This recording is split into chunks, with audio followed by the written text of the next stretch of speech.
my website with up to 2012 for Golden Books. And this is the list of the ones that have came out in 2006 through 2013. So I just wanted you to show Golden Books are alive and well. Because somebody said, well, I didn't find so-and-so on there. And I thought, oh, I need to update that list.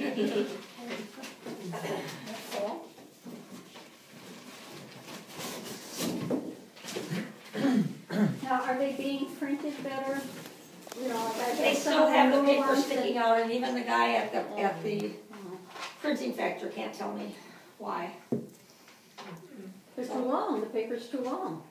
Well, but it isn't when they come off the press. Or the cover's It isn't when they come off the press. Okay, I have a little different take on this.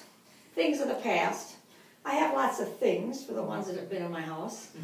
But the things never mean as much to me as the people that helped me create the things. So we're going to start out with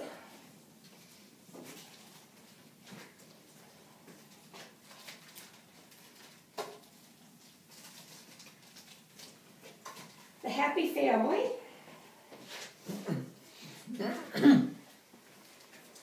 The New House in the Forest. And Let's Go Shopping. And this is to represent my daughter, Julie Meyer, who was born in 1964, who was my little chubby bunny, And my great-grandson, her grandson is 22 pounds at 6 months, and he takes after his grandmother because we had all very chubby kids.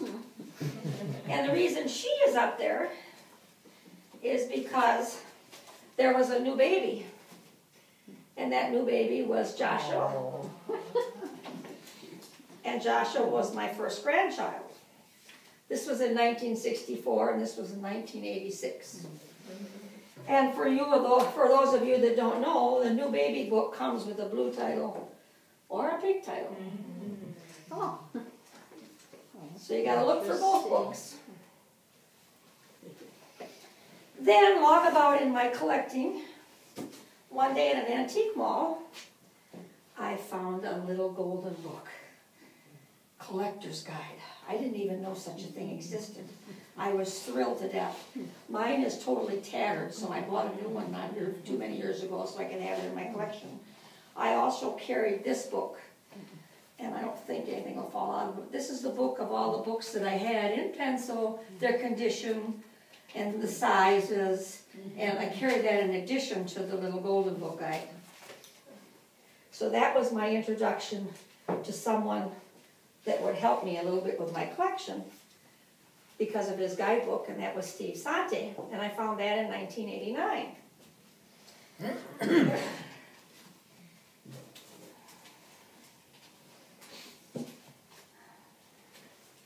Then a man who ran a television station called one day. These are some of the television books that I have. Called one day and wanted to come interview me for a spot that they had on collectors. And he came to our home, and in my book that everybody's been looking at, there's some pictures of the bookcases that my books were in. And he came and he took pictures, and I laid some stuff out on a bed, and he see the bookcase behind that door, and the bookcase behind that door, and the bookcase in the back of that closet. That night when we watched that TV spot on the news, my husband goes, "Where are all these books?" Because my husband went up the stairs and into the bathroom and out of the bathroom and into the bedroom. And there's 3 more bedrooms that he never went in. Especially the ones in the front of the house. And so he had no clue I had so many books.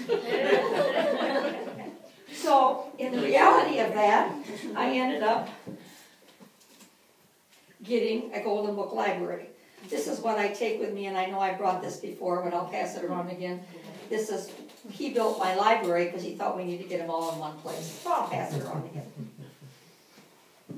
And of course, with every person I met, I missed this one on Steve Sante.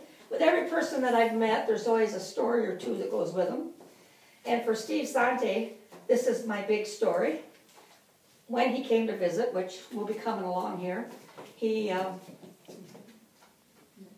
was a busy day. We had lots of people. It was a beautiful October day, and we were outside and we were inside, and so there was a lot of commotion going on. But on his way back to California in the plane, he remembers, let's go fishing. Somebody was talking about that book. Who was talking about that book?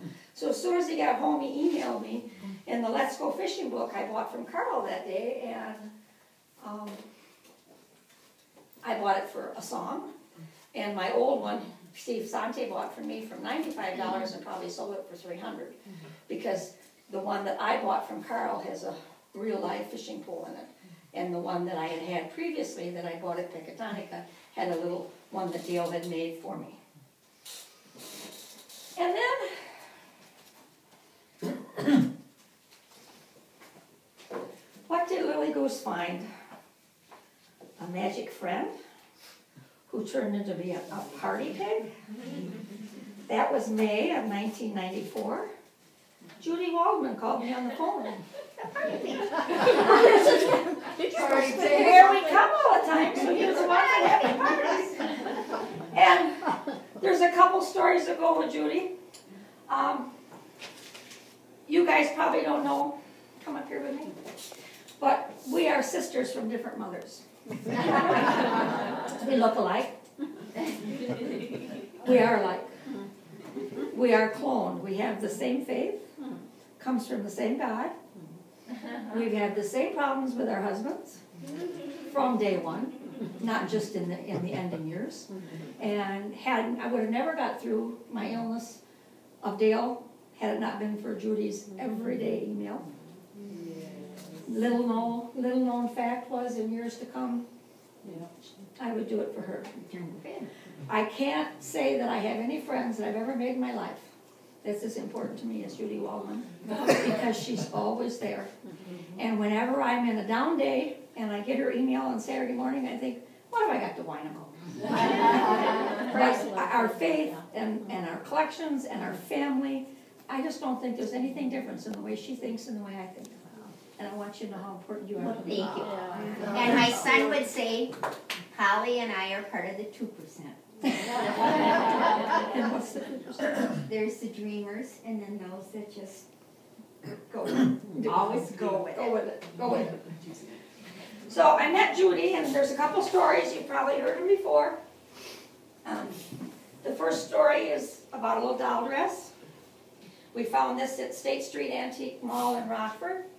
And I don't know if you were ever able to be there, but it was a huge, huge, huge antique mall with case after case after case after case of stuff locked up. It was just a wonderful mall to be in. And Judy, and there were two. Judy is tall, so she could see this dress way up on the top of the case. And we're standing there looking at it, and isn't that the Happy Man? And we didn't know there was such a thing as Golden Book fabric. And Judy and I walked around in that antique mall for probably an hour and 45 minutes, petting the dress, looking at the dress, stopping to talk. No, you carry it for a while. And Judy would carry it for a while. And of course the cameras were watching the show. These ladies are I think, was she $65? I think she was $65. Or was she $85? I don't know. I think she was $65. And we got up to the counter, and I laid her on the counter, and Judy said, I don't collect golden books, I only collect Eloise, so you should buy her. And I say, but Eleanor collects golden books, you should buy her. And we go back and forth. We get up to the counter, and I laid the doll down on the counter, and the lady goes, what's so special about that doll? And I said, I don't want the doll. I want the dress. But that doll is so-and-so, she's worth a lot of money. I said, I don't even want her, I'll probably sell her at a garage sale. I want the dress, and I want her more of a baby type doll, because it's a little doll baby dress. Well, I'll buy that doll from you. I said, okay, and I think she bought the doll from me for $35, and I paid $30 for the dress. But it was the first of the fabrics. But it was so funny, because they had been watching us, that like 4 to 5 people worked that mall at the same time, and they had been watching us on the camera, and they wanted to know what was special about this doll. And to this day, I do not have this piece of fabric. In different colors, but not. Yeah, I have it, that's right, different colors. That is, I just think that's unreal. And the second story I want to tell you is about the story of the Magi, which is a story in itself. I got the little story of the Magi golden record right soon after I got my computer. And nobody else in the Eloise Club has it. And one day we were at Elkhorn, and when Judy and I do Elkhorn, she walks one side, I walk the other, and she goes, Holly, there's some records over here. I go, okay. So she goes to my side, and I go over, and I'm flipping. About the third record through was this record.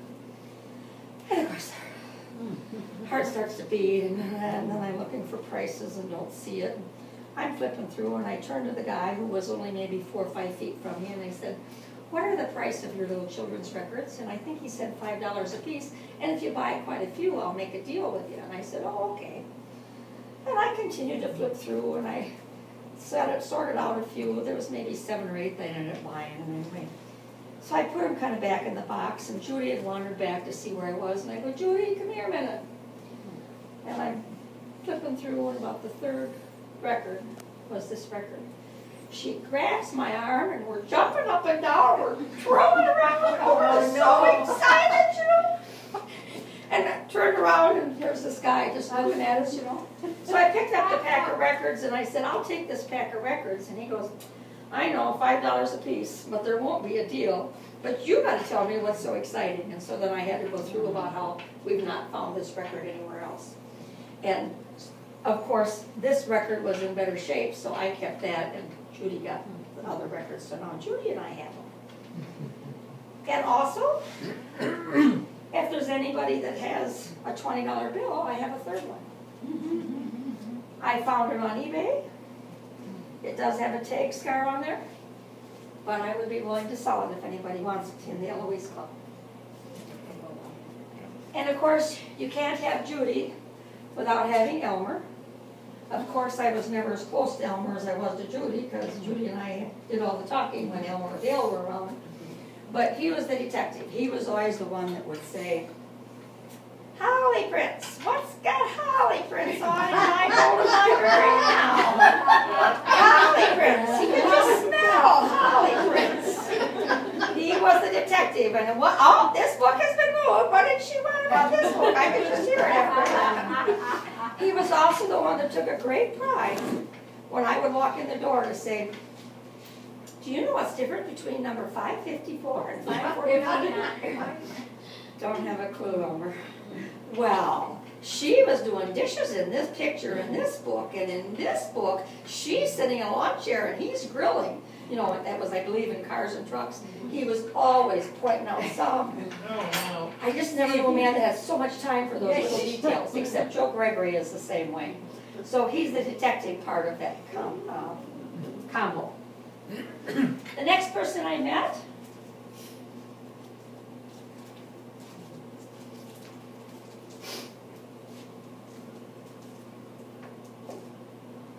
was Carl Byer. Now, I don't know how many of you, Carl Byer happened to be the first gay person that I never really knew, that I ever really knew. Never knew much about a gay person. Living abroad, I didn't know much about black people. Always said I wasn't prejudiced, but if a black person was walking on that side of the street, I probably walked on this side of the street. So Carl Byer and his association with us in this group made me realize he's no different than I am. He loves golden books, and he's totally changed my attitude towards blacks, Mexicans, and gays. As long as they live in their house, and I live in my house, and we can converse on this level without having to get into personal details, I guess I can live with them a lot better than I thought I ever could, and I appreciate Carl for that. And Captain.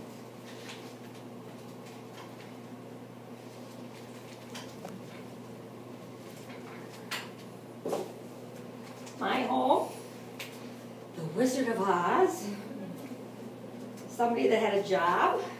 She had to be the most lucky person in the world. And you're wondering who? Linda Terpstra. Oh, yes. Linda Terpstra is the one that took care of the Golden Book archives at Western Publishing. And she's the one that came and shared all of the original Eloise prints. Judy has better pictures of them than this, if you want to see them. I never realized they kept an archive. And after I learned about that, she invited us to come see it. Remember that? She said, don't come all at once. Don't rent Just a few of you come at a time. Well, we never did, and then it went off to New York, and now it's being sold off. So we never need to miss that chance again if we get invited to go somewhere. And then, somebody else came along. I love it. Rebecca Greason came, and she's the one that wrote one of the first Golden Book guides. And Hi-Ho 3 in a row is up there because this is the book of Hi-Ho 4 Broads in a row. That's what our name is. Phyllis, Joanne, Judy, and I went in my old Phyllis. Judy, Joanne, and I went in my old car and went to Pennsylvania to see her collection. And we had no more than made it out the driveway, and Elmer had called us Hi-Ho 4 Broads in a row, loaded in a Chrysler, and off we go. And of course, I ended up writing a poem about it, and this is the book that I think you put together, or Phyllis. Joanne put together after we were done. Each night we wrote a little thing about our trip, and of course we hit some antique malls going out, flea market going out that was huge in Ohio, and coming back in Indiana and Illinois we hit flea markets and had a wonderful time. I sat last night and read through it, and when we got ready to leave Pennsylvania, this was the hue and cry. I don't want to go. I want to stay here forever and ever. But I read what I wrote the last day out there. I won't read the whole thing. I did buy 61 books, 35 records, 6 puzzles, and 14 miscellaneous Golden Book items. The best part of the trip was sharing it with special book friends. I can't believe all my collection is given to me, and if I traveled alone, there would have been no sharing that made it fun. Rebecca taught me a lot about space usage. My collection will never outgrow my home. And you know, I've been complaining because my library is so crowded, so I need to rethink this. There's got to be a better way. And I will pass this around when I'm done so you can read what Phyllis, Joanne, and Judy and I wrote each night of our trip. Then came Joe Gregory. He came in his car to Wisconsin because he had family nearby. Just imagine what you can think when you sit down. This man has got the list of revised. He's got the list of all of the dust jackets in the first, what year and month the first one was put out, and what year and ABCD the last one was put out. He's just very meticulous when it comes to lists. You can't even imagine. I can't even imagine what the man must have on his list. Then I met somebody else. Richard's Scary Pop-Up book. A paper doll book. And a book that sings. I met Wynn. Oh. And I don't think there's any of us in this room who doesn't remember that music that was playing. That was Wynn's book. Thought it was in the tree. I still didn't do it. And just so she'll always remember, I got her a couple new pop-up books. Oh, yeah. Yeah. Oh, my goodness. I don't know if she has them, I just find them when they're in good shape. Oh, Holly, I wish I could do it. My son brings Just them in. open it up because it goes all the way around into a house. Oh, my gosh.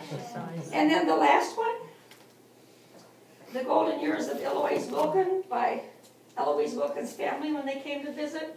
Did I ever dream that I would meet an illustrator or her daughter or her grandson or her great-grandson and hear the stories? I know we shared more with them than they even knew, but I also thought it was the thrill of a lifetime along with meeting all these other people. If your name's not up here, it isn't that I don't love you and that you're not part of my collection, but I had to weed it down to about 12, and this is what I did. But these are the things in my past that are also my present. Some of them are gone, some of them are not coming anymore. But this is what my collection means to me, more than the 12,000 or 15,000 or however many books I got in my collection.